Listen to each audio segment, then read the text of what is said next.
Assalamualaikum warahmatullahi wabarakatuh. Hello everyone. So we are from Group 1, History of English. In this video, we are going to explain to you the material name and external history of English. So here we have two subtopics, the origin of English and also the history of English, or the history of Englishes. So let's go on to the first topic, which is origin of English, which will perform by my partner Jojo. Okay, so origin of English. The origin of English are usually dated to the arrival of the Anglo-Saxon in Britain. Have you ever curious about where English come from?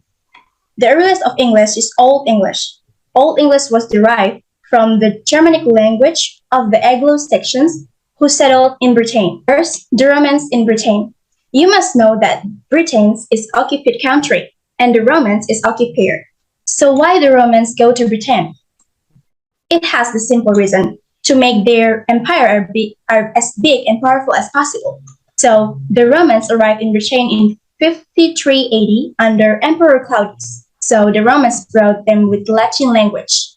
Because the Britons, the Picts, and the Scots, when they all are together speaking foreign dialects of Celtic languages. So Romans brought them with Latin language that became official language of Britain. But Latin never supplanted the Celtic language of the native Britain. What else did Romans brought to Britain? The idea of living in big towns and cities. So the Romans brought a nice building and major roads. So next is the arrival of the Anglo-Saxons. First, Romans Empire was under threat. That's because attacks from Picts and Scots in border regions. Britons made an appeal to Germany and Denmark for help, and then Saxons agreed to come and help Britons, along with two further groups, Angles and Jutes.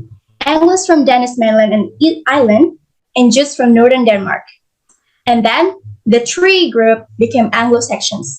So the Anglo-Saxons agreed to come and help Britons. They succeeded dispelling the Picts and Scots, and then Anglo-Saxons decided to settle in Britain after that. Okay, next will be explained by my friend Alfina. Okay, thank you, Jojo. Okay, guys, so let's go straight to our point, which is English and what's in a name. Okay, so let's begin with our first topic. Can you slide left a little bit? So our first topic is Ecclesiastical History of English People. So this is a book which was written by Venerable Bede, also known as Bede. He was a monk who works at the Chatham Monastery in northeast Britain.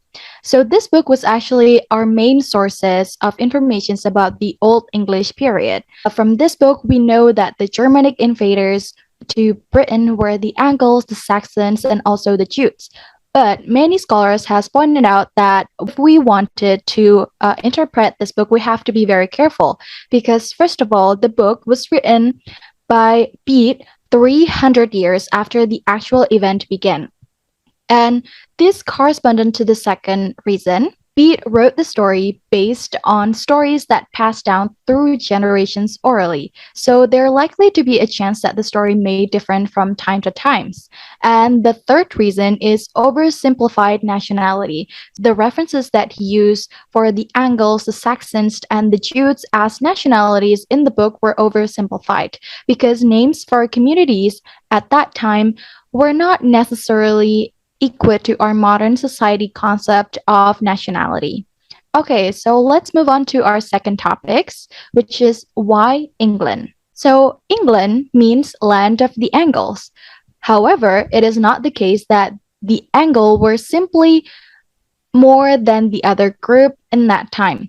Bede often uses the terms Angli and Saxons interchangeably. So Angli could refer to a group other than the Angles. In Old English, Angli means eagle. The name of England is an early form of England, derived from the Old English words, which could be like Angli, referred to many inhabitants of the country. So from the 11th century onwards until now, Britain began to be referred to as England, though this spelling had varied until the 14th centuries.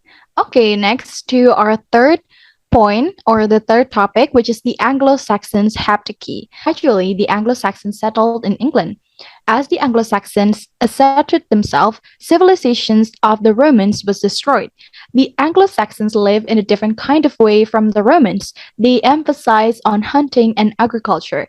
By the 7th century, a number of significant settlements had become established. There were Northumbria, Mercia, East Anglia, Essex, Kent, Sussex, and Wessex. These 7 kingdoms collectively referred to as the Anglo-Saxons haptiki. Okay, so that's it from me, guys. The next material will be explained by my partner, Riri. Thank you, Alfina. Everybody, I will continue by Christianity reached England material. For the first, Christianity first entered Britain in the 3rd century through relation with the Roman Empire in mainland Europe. However, the spread of Christianity in the British Isles began to develop during the pontificate of Pope Gregory I in the early 7th century. Second, Gregorian mission. In 596, Pope Gregory sent Augustines from Canterbury to preach the gospel to the Anglo-Saxons.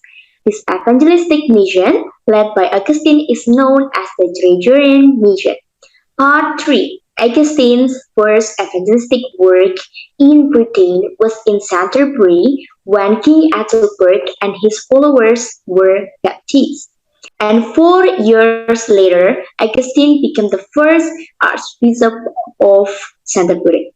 From the Canterbury region, Christianity spread and was widely accepted throughout the British Isles until the Roman Catholic Church was adopted as the Royal Church and Christianity as the official religion of the kingdom. 3. This continued until the throne of England was held by King Henry VIII, who spearheaded the religious reforms in England by making the decision to separate from the Roman Catholic Church and create a new church known as the Church of England. For 100 years, England has been a country with a Christian religion.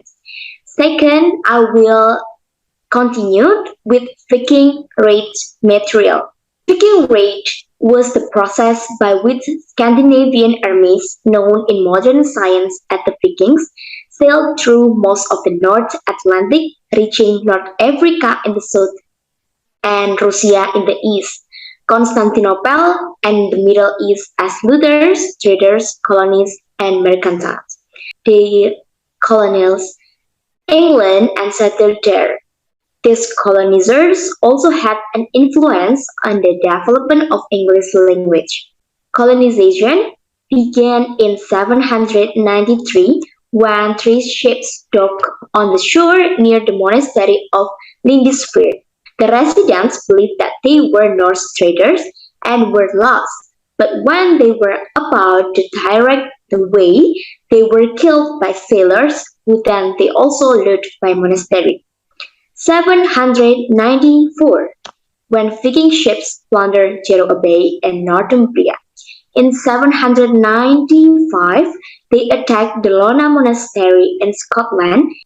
In 835, the first major Viking raid in southern England took place and was directed against the Isle of Scilly. In 865, when a large and well-organized Danish army, led by the memorable Ivar the Boneless, and he conquered East Anglia. In 870, the Vikings invaded Wessex. In 995, the famous Old English poem Battle of Maldon tells of how. In this year, Battle North and East Saxon leader was defeated by a Viking army led by Olaf, who later became King of Norway. Finally, in 1014, Spain expels the second king Alfred into exile, and so Denmark finally gained power in England, and English was also influenced by Scandinavia. Okay, next will be continued by Aulia. Thank you, Ray. Now I will continue the presentation. It is about the history of English or the history of languages. As we know that there are many different varieties of English in Britain. These various forms of English are called dialects. A dialect is a variety of a language which is distinct from other varieties of that language. Dialectical differences also extend to grammar and also common in Anglo-Saxon times. Just as there are different dialects today, so too there are different dialects of Old English. Now I will explain about the Old English dialects. So to further complicate matters, Old English had many dialects, but today we just want to tell you about the four main dialects forms of Old English, were Kentish, West Saxon, Mercian, and Northumbrian. Each of these dialects was associated with an independent kingdom in British Isles. Kentish was the dialect of the Jutes who had around Kent. Saxon was originally spoken in the Kingdom of Wessex, Mercian in an area extending from the Thames to the River Humber. Basically, it was a very pretty huge dialect. And the last is Northumbrian, as the name suggests, by people living north of the Humber. Okay, now as I said before, that of the four dialects listed above, West Saxon was the most prestigious dialect. The fact that West Saxon is the predominant dialect found in surviving manuscripts. Most introduction to Old English, the rise of West Saxon. But why was the West Saxon viewed as prestigious? The answer to this is the same reason that particular accents and dialects are seen as prestigious in present day English, that is power. It has always been the case that the language variety used by the group that has a considerable degree of political and economic power would be viewed as more prestigious than those varieties used less powerful groups. This was the case in Anglo-Saxon times, though as we have seen, the balance of power between the Anglo-Saxon kingdom was in no way stable. Alfred, therefore, made the decision to revitalize learning and scholarship. He taught himself Latin, but recognized as well the importance of having Saxon translation of Latin texts. He himself translated numerous works, and it is thanks to his effort at reform and the Anglo-Saxon manuscripts produced under his guidance that we know so much about Old English today. The translation made by Alfred and his associates were in West Saxon. So that's why West Saxon became established as a kind of literary standard. For the next material, we'll be presenting by my friend. So, our last material is about the dialect boundaries. When we talking or speculating about the geographical boundaries of particular dialects, we have to be careful because it was obviously not the case that there was a clear dividing line between areas where, say, West Saxons was spoken and areas where Persian dominated. Indeed, there was likely to be a strong degree of overlap of dialects and the geographical borders between the Anglo-Saxons. And the next thing we need to bold about the dialect boundaries is that texts may contain elements of a number of dialects. For example, the copyist own as well as elements he may have absorbed but from hearing the speech of people from other areas, from reading their variant spellings of particular words. Furthermore, it has also been suggested that the dialectical differences apparent in some OE manuscripts may be due in part to particular monasteries having their own styles of writing. Okay, so the last point I'm going to talk here is that talk about the history of English, it means that we're talking about the varieties in English. We may often concentrate on the standard English, but we should be aware that there were and still are many different varieties of English in existence. Okay, so that is the last part of our presentation today. We hope you understand it well, and if you have some questions, you can drop it on the discussion box. Thank you, everyone. Wassalamualaikum warahmatullahi wabarakatuh. Goodbye. Goodbye.